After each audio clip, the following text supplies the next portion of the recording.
எல்லாம் உணர்ந்த மக்கள் நமக்கான ஒரு வெற்றியை தருவார்கள் என்று திடமாக நம்பிய அந்த நேரத்திலே அவர்கள் பல்வேறு காரணங்களுக்காக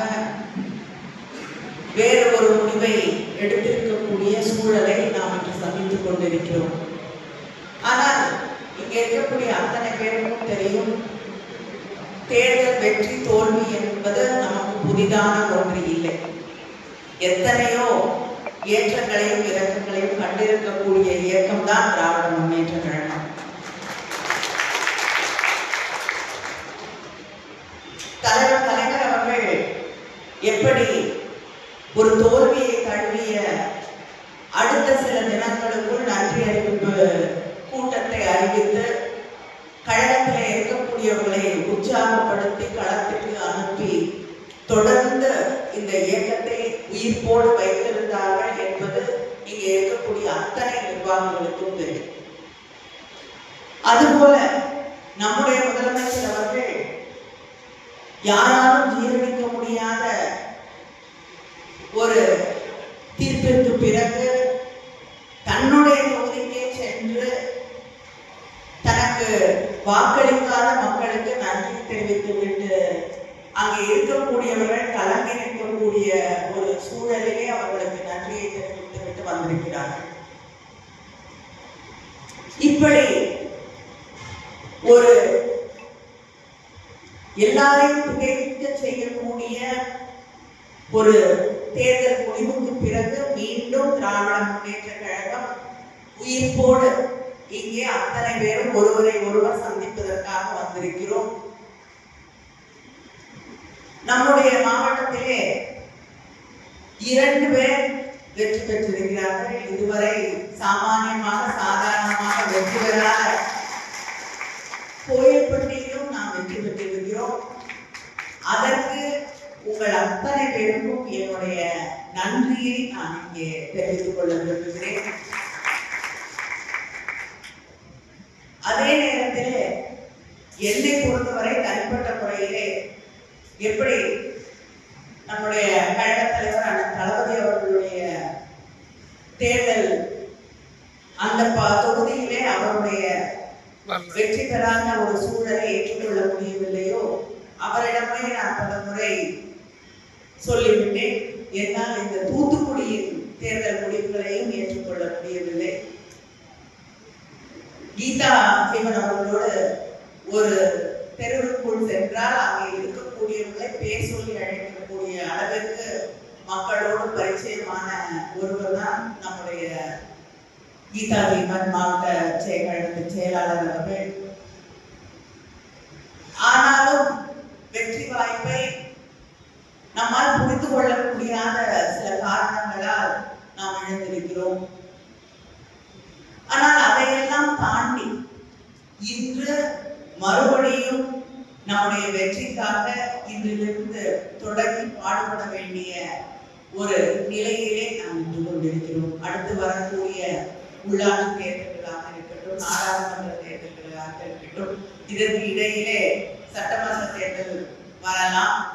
இதையெல்லாம் கணக்கிலே எடுத்துக்கொண்டு நாம் நம்முடைய பணிகளை தொடர்ந்து சற்றும் சுணக்கம் இல்லாமல் அதே உறுதியோடு செய்ய வேண்டிய ஒரு காலகட்டத்திலே நின்று கொண்டிருக்கிறோம். அதே நேரத்திலே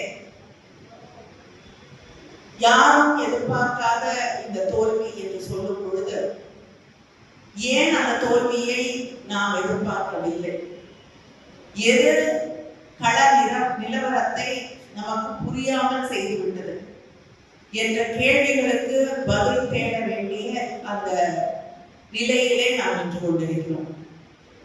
அதை புரிந்து கொள்வதற்காகத்தான், அதை உங்களிடம் கேட்டு தெரிந்து கொள்வதற்காகத்தான் நம்முடைய கழக தலைவர் அண்ணன் தளபதி அவர்கள் ஒரு 2 பேர் கொண்ட குழுக்களாக 30 பேருக்கு மேல் தேர்வு செய்து ஒவ்வொரு மாவட்டத்திற்கும் அங்கே இருக்கக்கூடிய ஒவ்வொரு தொகுதியிலும் அவர்கள் ஒரு நாள் சென்று அங்கே இருக்கக்கூடிய கழக நிர்வாகங்கள், அங்கே இருக்கக்கூடிய இயக்கத்தை சார்ந்தவர்கள், அது மட்டுமல்லாமல் கிளை கழகத்தில் இருக்கக்கூடியவர்கள் இதற்கு முன்னால் பொறுப்பிலே இருக்கக்கூடிய கழக நிர்வாகிகள், அணிகளை சார்ந்த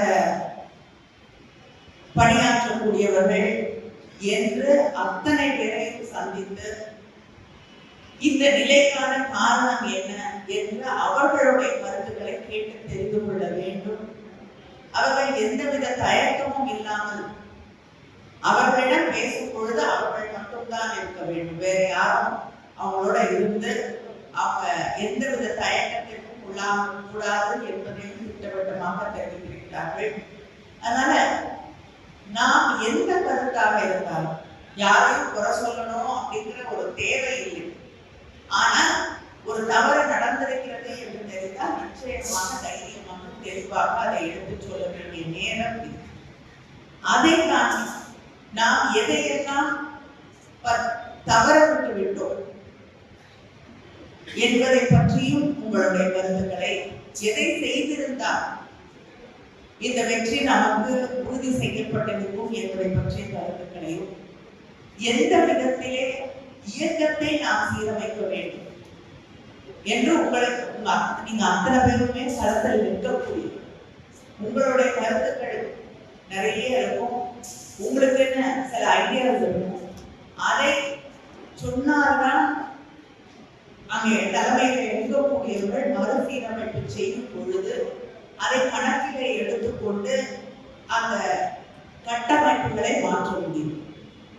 அதனால அதை பற்றிய உங்களுடைய கருத்துக்களை நீங்கள் பகிர்ந்து கொள்ள வேண்டும். எந்தவித தயக்கமும் இல்லாமல் நீங்கள் உண்மையை பேச வேண்டும் என்று உங்களிடம் அத்தனை பேரிடம் நான் வேண்டி கேட்டுக்கொள்கிறேன்.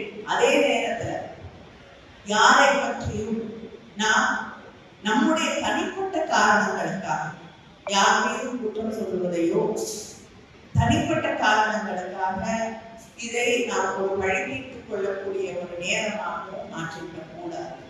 நம்முடைய கட்சியுடைய பாதை என்னமாக இருக்கும், எந்த இடத்துல நாம் நம்மை சரி செய்து கொள்ள வேண்டும் அப்படிங்கிற கருத்துக்களை நீங்கள் அவர்களோடு, அந்த குழுக்களோடு, வரக்கூடியவர்களோடு நீங்கள் பகிர்ந்து கொள்ள வேண்டும் என்று உங்களை எல்லாம் நான் வேண்டி கேட்டுக்கொள்கிறேன். நாம் பெற்றிருக்கக்கூடிய வாக்குகள், பெற்றிருக்கக்கூடிய வெற்றி, இது அத்தனைக்கும் காரணம் உங்களுடைய உழைப்பு. நம்முடைய மாவட்ட செயலாளர்கள் அவர்கள் தான் வெற்றி வாய்ப்பை பெறாவிட்டாலும் இருக்கக்கூடிய 2 தொகுதிகளிலே நமக்கு ஒரு வெற்றியை அளித்திருக்கிறார்கள். அவருக்கும் என்னுடைய வாழ்த்துக்களை நான் தெரிவித்துக் கொள்கிறேன். நான் நிச்சயமா மறுபடியும் கோயில்பட்டியிலே வெற்றி பெற்றிருக்கக்கூடிய கருணா அவர்களுக்கு என்னுடைய வாழ்த்துக்களை தெரிவித்துக் கொள்ள விரும்புகிறேன். எனக்கே நம்ப முடியாத ஒரு மகிழ்ச்சியான செய்தியாகத்தான் அது இருந்தது. ஏன்னா இதுவரைக்கும் நமக்கு அங்க போட்டியிடக்கூடிய வாய்ப்பு அதிகமாக கிடைத்ததில்லை. எப்பொழுதுமே அது கூட்டணிக்கு போகக்கூடிய ஒரு சூழ்நிலை தான் இருந்திருக்கிறது. முதல் முறையாக நீண்ட காலத்திற்கு பிறகு நமக்கு அந்த வாய்ப்பு கிடைத்தது. அந்த வாய்ப்பை தவறவிடாமல் அந்த தொகுதியிலே நாம் வெற்றி பெற்றிருக்கிறோம். அந்த வெற்றியை தொடர்ந்து தக்க வைத்துக் கொள்ள வேண்டும். இது நான் வெளிப்படையாக சொல்ல விரும்பவில்லை. நம்ம எல்லா இடங்களிலும் நம்ம போகும் பொழுது ஒவ்வொரு இடத்துலையும் இந்த முறை கூட்டணிக்கு இந்த தொகுதியை விட்டு கொடுக்குறாம நம்ம நிக்கணும் அப்படின்னு கழகத்தில் இருக்கக்கூடிய தோழர்கள் தொடர்ந்து சொல்லுவார்கள். நான் கூட வேடிக்கையாக கேட்டு நம்ம கூட்டணியே வேண்டாமா அப்படின்னு.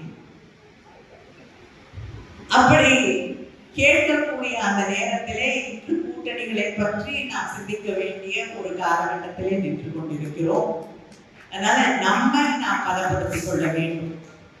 நம்மை பலப்படுத்திக் கொண்டால் யாரும் இல்லாமல் திராவிட முன்னேற்ற கழகத்தால் வெற்றி பெற முடியும். வெற்றி பெற்று காட்டுவோம். நாம் யார் என்பதை விரைவிலே நிரூபிப்போம். உங்கள் அத்தனை பேருக்கும் என்னுடைய நன்றி, வாழ்த்துக்கள்.